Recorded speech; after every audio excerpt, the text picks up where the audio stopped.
नमस्कार बच्चों, आपका हार्दिक स्वागत है आईपी स्टडी के वीडियो लेक्चर्स में। आज हम फिर से एक नए विषय को पढ़ेंगे जिसका नाम है वाक्य विचार। तो बच्चों, क्या आपको लगता है कि सभी वाक्य एक ही प्रकार के अर्थ देते हैं या सभी वाक्य समान होते हैं? तो आज हम इन्हीं प्रश्नों के उत्तर इस अध्याय में ढूंढेंगे। चलिए पाठ शुरू करते हैं। यहाँ 2 खंड दिए हैं, दोनों को पढ़ के देखते हैं। अध्यापिका जी पढ़ा रही हैं, माली पौधा लगा रहा है, नेहा खाना खा रही है, पक्षी उड़ रहे हैं। अब खंड ख देखते हैं। चल रहा लड़का तेज है चाल, जा आयुष है पढ़, रहा है खाना रवि खा, दे नेताजी है रहे भाषण। अब देखिए, हमने 2 खंड पढ़े, क और ख। दोनों खंडों में कुछ अंतर है। क्या अंतर है? खंड क के सभी वाक्य कुछ ना कुछ अर्थ दे रहे हैं, परंतु इसके विपरीत खंड ख के वाक्य क्योंकि व्यवस्थित नहीं है तो उनके अर्थ नहीं निकल रहे हैं। तो भावों और विचारों को प्रकट करने वाले व्यवस्थित शब्द समूह को वाक्य कहते हैं। तो ऐसे शब्द समूह जो व्यवस्थित हों, क्रमबद्ध हों, वही वाक्य का सही अर्थ देते हैं। अब हम जानेंगे वाक्य के खंड के बारे में। किसी भी वाक्य के मुख्य रूप से 2 खंड होते हैं। कौन कौन से? उद्देश्य तथा विधेय। पहले जानते हैं उद्देश्य के बारे में। उदाहरण देखिए, प्रणव पढ़ रहा है, नेहा कपड़े धो रही है। अब इन वाक्यों में प्रणव और नेहा के बारे में बात बताई जा रही है, उनके बारे में कुछ कहा जा रहा है। तो इसलिए ये दोनों क्या हैं? ये कर्ता हैं। हम कर्ता को ही उद्देश्य कहते हैं। तो किसी भी वाक्य में क्रिया करने वाला अर्थात कर्ता जो होता है वो क्या होता है? उद्देश्य होता है। तो इसकी परिभाषा देखिए, वाक्य में जिसके विषय में बताया जाता है उसे हम उद्देश्य कहते हैं, यानी जिसके विषय में बात की जाती है उसे ही हम उद्देश्य कहते हैं। विधेय देखते हैं। वही उदाहरण है, प्रणव पढ़ रहा है और नेहा कपड़े धो रही है। हमने उद्देश्य पढ़ा, इसमें प्रणव और नेहा थे। अब प्रणव और नेहा के बारे में जो बताया जा रहा है कि वे क्या कर रहे हैं, वे क्या हो जाएगा? हमारा विधेय हो जाएगा। तो इन वाक्यों में पढ़ रहा है तथा कपड़े धो रही है किसके बारे में बता रहे हैं? उद्देश्य के बारे में बता रहे हैं। इसमें उद्देश्य के विषय में जो कुछ भी कहा जा रहा है वही हमारा विधेय होता है। परिभाषा देखिए, वाक्य में उद्देश्य के विषय में जो कुछ भी कहा जाता है उसे सूचित करने वाले शब्द को हम विधेय कहते हैं। तो उद्देश्य के बारे में जो भी कहा जाए, उसके बारे में जो भी बात हो उसे हम विधेय कहेंगे। अब विधेय के कुछ अंग होते हैं, उसको और भी अंग में विभाजित किया जाता है कि उसमें क्या क्या आता है। चलिए उसे जानते हैं। विधेय के अंदर सबसे पहले होता है कर्म। कर्म यानी जिसका क्रिया के व्यापार पर फल पड़े। तो क्रिया का फल जिस पर पड़ता है वो हमारा कर्म होता है। जैसे राम ने पुस्तक दी। क्या दी? पुस्तक। तो यहाँ कर्म क्या है? पुस्तक है। तो विधेय में पहला एक अंग होता है कर्म। उसके बाद कर्म का विस्तार भी होता है। यदि कोई शब्द कर्म की विशेषता बताने के लिए प्रयोग किया जाता है, कोई ऐसा शब्द जो कर्म की भी विशेषता बताए, तो उसे हम कर्म का विस्तार कहते हैं। जैसे राम ने एक नई पुस्तक दी। तो कर्म तो इसमें क्या है? पुस्तक है। अब वो पुस्तक कैसी है? एक नई पुस्तक है, इसलिए ये क्या हो जाएगा? हमारे कर्म का विस्तार हो जाएगा। उसके बाद एक अंग होता है उसमें क्रिया। हम सभी जानते हैं कि कोई भी वाक्य क्रिया के बिना पूर्ण नहीं होता। तो किसी भी वाक्य में विधेय का एक अंग होता है क्रिया। तो जिस शब्द से किसी कार्य के करना या होना पाया जाए उसे हम क्रिया कहते हैं। जैसे माली ने पौधों को पानी दिया, तो इसमें क्रिया क्या है? दिया। उसके बाद एक होता है क्रिया का पूरक। कुछ क्रियाएं अपने अर्थ को पूरा करने के लिए पूरक भी रखती हैं, तो अपने एक सहयोगी के रूप में वो कुछ शब्द रखती हैं। जैसे आयुष के पिताजी लेखक हैं। अब देखिए, हैं के साथ एक उसका पूरक है, क्या है? लेखक। छात्रों ने गगन को मूर्ख बनाया। यहाँ क्रिया तो है बनाया, और क्या बनाया? मूर्ख बनाया। तो ये हो गया क्रिया का पूरक। अगला अंग है विधेय वर्धक। क्रिया, क्रिया का पूरक, कर्म और कर्म का विस्तार छांटने के बाद जो भी शेष बच जाए, उस वाक्य में इन चारों के अलावा जो भी बच जाए उसे हम क्या कहेंगे? विधेय वर्धक कहेंगे। तो ये थे वाक्य के अंग, उद्देश्य तथा विधेय। विधेय के भी हमने अंग समझे। अब हम पढ़ेंगे वाक्य के भेद के बारे में। वाक्य के भेद दो आधार पर किए जाते हैं, रचना के आधार पर और अर्थ के आधार पर। अब हम पहले पढ़ेंगे रचना के आधार पर वाक्य के भेद। इसके आधार पर वाक्य के 3 भेद हैं, सरल वाक्य, संयुक्त वाक्य तथा मिश्र वाक्य। सरल वाक्य क्या है? जिन वाक्यों में एक ही क्रिया होती है उन्हें सरल वाक्य कहते हैं। तो ऐसे वाक्य जिनमें आपको केवल एक क्रिया नजर आए वह सरल वाक्य होगा। जैसे अध्यापिका पढ़ा रही है, इसमें एक ही क्रिया है, क्या है वो? पढ़ा रही है। वैसे ही रजत पत्र लिख रहा है, इसमें केवल एक क्रिया है, लिख रहा है। तो जिसमें केवल एक उद्देश्य हो और एक विधेय हो वह हमेशा सरल वाक्य होता है। फिर है संयुक्त वाक्य। जिन वाक्यों के सभी उपवाक्य समान स्तर के हों, यानी ना कोई मुख्य होता है ना कोई गौड़ होता है, सभी समान स्तर के होते हैं, उन्हें हम संयुक्त वाक्य कहते हैं। इन वाक्यों को आपस में किससे जोड़ा जाता है? समुच्चय बोधक शब्दों से जोड़ा जाता है। समुच्चय बोधक शब्द जैसे और, एवं, ताकि, क्योंकि, इसलिए। तो ऐसे वाक्य जिनमें समुच्चय बोधक शब्दों से वाक्यों को जोड़ा जाता है वे कौन से वाक्य होते हैं? संयुक्त वाक्य होते हैं। इनमें कोई वाक्य किसी पर आश्रित नहीं होता, दोनों वाक्य स्वतंत्र रूप से नजर आते हैं, कोई एक दूसरे पर आश्रित नहीं होता है। जैसे मनोज चला गया और राजू आ गया। तो यहाँ 2 वाक्य हैं, दोनों स्वतंत्र हैं और दोनों को और समुच्चय बोधक शब्द से जोड़ा गया है। छाता ले लो ताकि भीगो ना। तो दोनों वाक्य स्वतंत्र हैं जिसे हमने ताकि समुच्चय बोधक शब्द से जोड़ा। अब जानते हैं मिश्रित वाक्य के बारे में। ऐसा वाक्य जिसमें एक प्रधान या मुख्य उपवाक्य और दूसरा आश्रित उपवाक्य होता है। तो ऐसे वाक्य जिसमें एक प्रधान यानी मेन उपवाक्य होगा और जो दूसरा उपवाक्य होगा वो उस पर आश्रित होगा, डिपेंड होगा। जैसे यदि तुम आते तो मैं भी चलता। अब उसका चलना उसके आने पर निर्भर कर रहा है, यानी यह जो वाक्य है मैं भी चलता किस पे आश्रित है? यदि तुम आते पर। वैसे ही प्रधानाचार्य ने कहा कि कल विद्यालय बंद रहेगा। तो यहाँ भी एक मुख्य उपवाक्य है और दूसरा आश्रित उपवाक्य है। विशेष बात जानते हैं, मुख्य वाक्य के साथ जुड़े वाक्य उपवाक्य कहलाते हैं।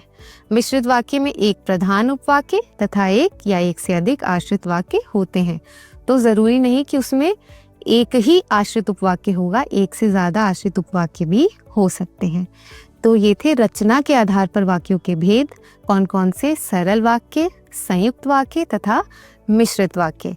अब हम जानते हैं अर्थ के आधार पर वाक्य के भेद। अर्थ के आधार पर वाक्य 8 प्रकार के होते हैं। चलिए जानते हैं कौन कौन से।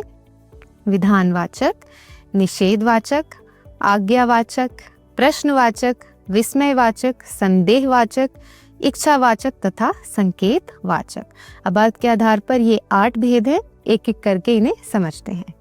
पहला है विधानवाचक वाक्य। तो ऐसे वाक्य जिनसे किसी बात या कार्य के सामान्य रूप से होने का पता चलता है उन्हें हम विधानवाचक वाक्य कहते हैं। तो जिस भी वाक्य में कोई बात सामान्य रूप से कही जाए वे सभी विधानवाचक वाक्य कहलाते हैं। जैसे घोड़ा दौड़ रहा है, बिल्ली दूध पी रही है। अब यहाँ सामान्य रूप से दोनों वाक्य कहे गए हैं। इसके बाद है निषेधवाचक वाक्य। निषेध मतलब किसी चीज को मना करना या किसी चीज का ना होना। तो ऐसे वाक्य जिनसे किसी कार्य के ना होने का बोध होता है उसे हम निषेधवाचक वाक्य कहते हैं।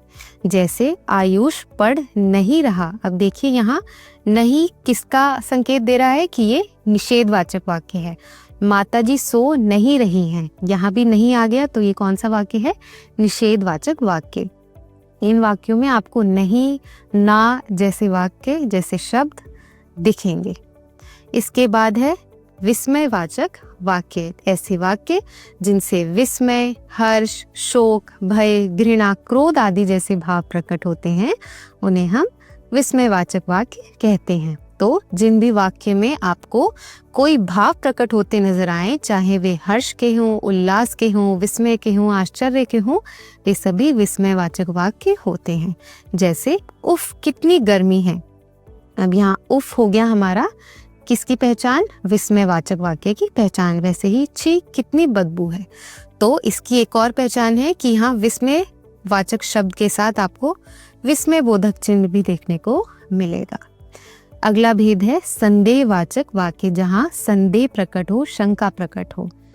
ऐसे वाक्यों में किसी बात के संदेह या शंका की अभिव्यक्ति होती है। जैसे शायद मैं कल आगरा जाऊं, तो यहाँ संदेह है कि वो आगरा जाएगा या नहीं जाएगा। शायद उसने पढ़ लिया होगा, यहाँ भी संदेह है कि उसने पढ़ाई की है या नहीं की है, जो हमें शायद से पता चल रहा है। अगला है प्रश्नवाचक वाक्य। इसके नाम से हम समझ सकते हैं कि जिस भी वाक्य में किसी प्रकार के प्रश्न पूछे जाने का बोध हो, उसे हम प्रश्नवाचक वाक्य कहते हैं। जैसे तुम कहाँ जा रहे हो, नमन किसे बुला रहा है। तो आप देखिए यहाँ इसमें हमें प्रश्नवाचक चिन्ह जरूर नजर आएगा, क्योंकि ये कौन सा वाक्य है? प्रश्नवाचक वाक्य है। अगला है आज्ञावाचक वाक्य।